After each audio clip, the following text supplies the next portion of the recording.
আমি কখনোই তোমাকে অভিশাপ দেব না, কিন্তু হ্যাঁ, আমার দীর্ঘ নিঃশ্বাসগুলো কোনোদিনও তোমাকে ক্ষমা করবে না।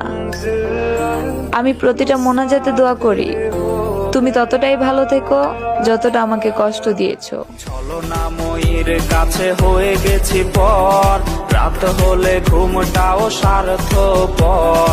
দেহের ক্ষত করা রক্ত দিয়ে কতবার তোর নাম লিখেছি যে, পাবি না ক্ষমা তুই পাবি না রে, রোজ হাসরে ক্ষমা পাবি না রে।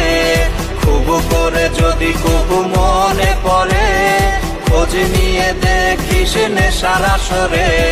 পাবি না ক্ষমা তুই পাবি না রে, রোজ হাসরে ক্ষমা পাবি না রে। আমার প্রেমের সেই গল্প শুনে হেঁচকি দিয়ে নেশা কান্না